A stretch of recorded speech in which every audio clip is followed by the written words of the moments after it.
Imagine being born in a place where your dreams are forbidden simply because of who you are. This was the world Marie Curie was born into in 1867 in Warsaw. Back then, Poland was under the rule of the Russian Empire, and higher education for women was practically impossible. But a fire burned within young Maria Skłodowska, a thirst for knowledge that no law could extinguish. She found a secret path to learning through the Flying University, an underground educational network that defied the authorities to teach Polish youth in secret. It was a risky act of rebellion, fueled by a passion for learning. But secret classes could only take her so far. Her ultimate goal was Paris, the intellectual heart of the world. To get there, she and her sister Bronislawa made a pact, a promise that would change both their lives. Maria would work as a governess, a tutor for wealthy families, and send her earnings to support Bronislawa's medical studies in Paris. In return, once Bronislawa was a doctor, she would help fund Maria's own education. For years, Maria sacrificed, putting her own dreams on hold, teaching other people's children while longing for a classroom of her own. Her dedication was ironclad, a testament to her determination and the powerful bond between two sisters chasing an impossible dream.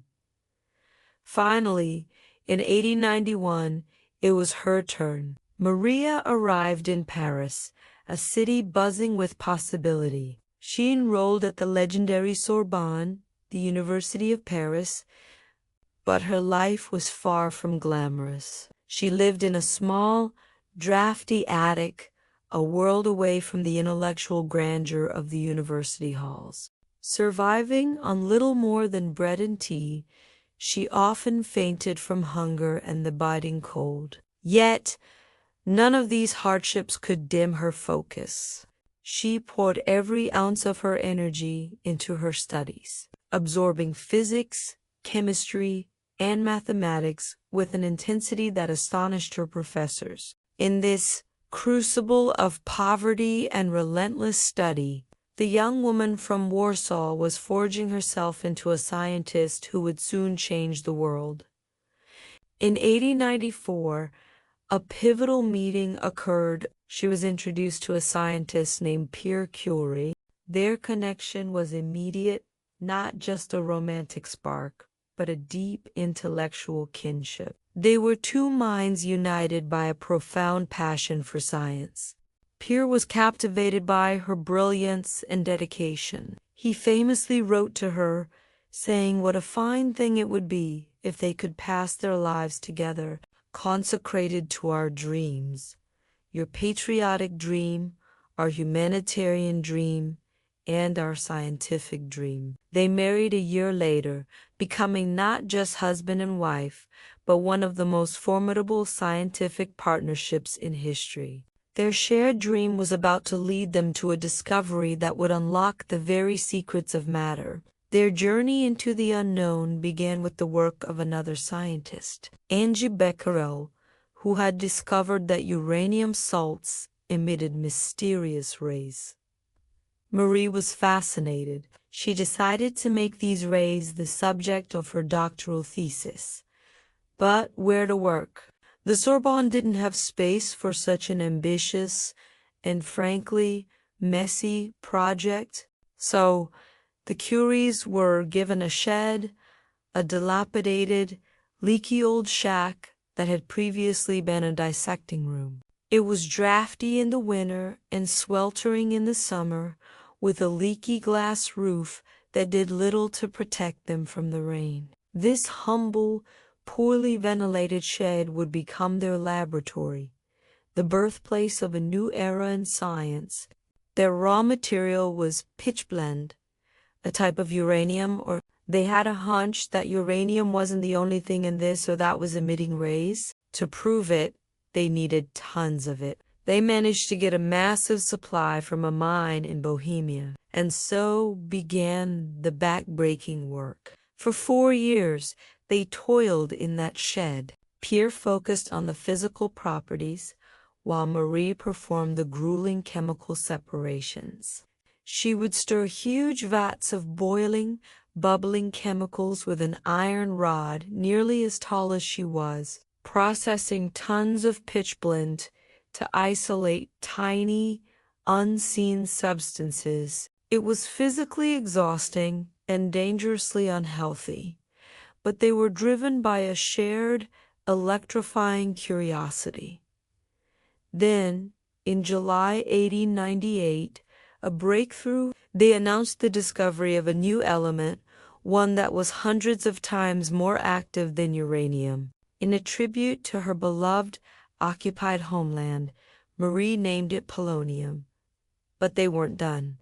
They suspected there was another, even more powerful element still hiding in the pitchblende. Just 5 months later, in December 1898, they announced its discovery. This element was astonishingly potent, emitting so much energy it literally glowed in the dark. They named it radium, from the Latin word radius, meaning ray. It was Marie who coined a new term to describe this phenomenon of spontaneously emitting energy, radioactivity. It was a word that would define a new field of physics and chemistry, and a concept that would forever change our understanding of the universe. In 1903, the scientific world recognized their monumental achievement. The Nobel Prize in Physics was awarded to Henry Becquerel and the Curies for their joint research on radiation. But there was a shocking twist. Initially, the nomination committee intended to honor only Pierre and Becquerel, completely overlooking Marie's foundational role. It was an appalling example of the era's bias against women in science, but Pierre would not stand for it. He wrote to the committee, insisting that any prize for their work on radioactivity must include Marie, declared that her contribution was essential and that he would refuse the award if she were not included. His principled stand worked. Marie Curie became the first woman in history to win a Nobel Prize.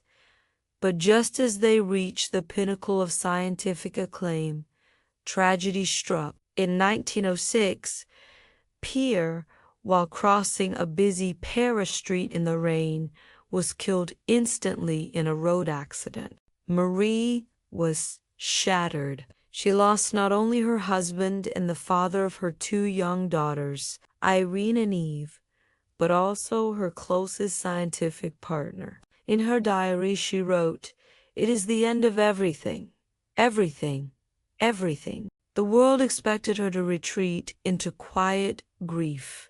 But Marie Curie was not one to retreat. The Sorbonne offered her Pierre's professorship, a position never before held by a woman. She accepted, stepping into his lecture hall to a standing ovation, and began her lecture right where Pierre had left off.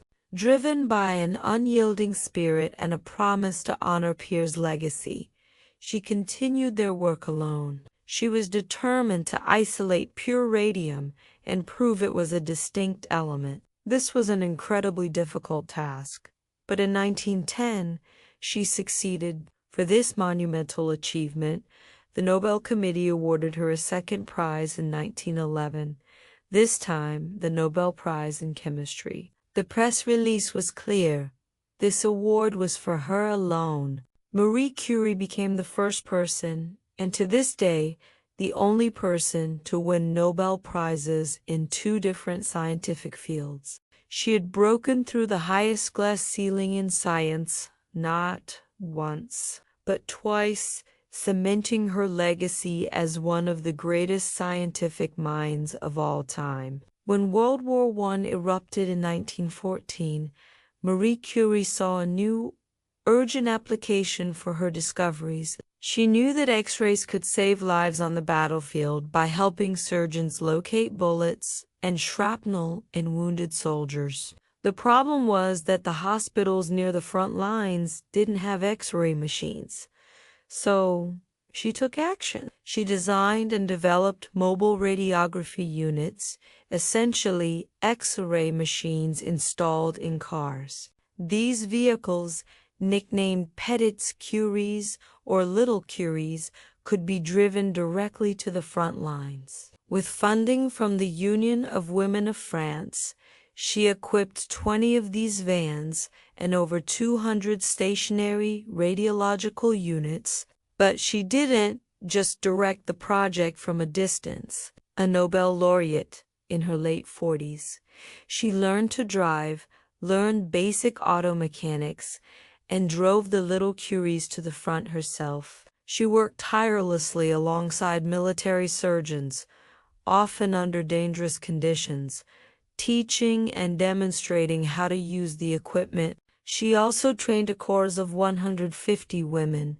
including her own teenage daughter Irene, to become X-ray operators. It's estimated that over 1 million soldiers were treated with her X-ray units, saving countless lives and limbs. Marie Curie wasn't just a scientist in a lab. She was a humanitarian on the front lines, using her knowledge to serve humanity in its darkest hour. Marie Curie's life was one of relentless dedication, but it came at a terrible price. For decades, she had worked with radioactive materials, completely unaware of the deadly dangers. She carried test tubes of radium in her pockets because she loved how they glowed. She stored radioactive isotopes on her nightstand. She and Pierre had handled tons of radioactive ore with their bare hands. This prolonged exposure took a devastating toll on her health. She suffered from chronic pain and fatigue for years,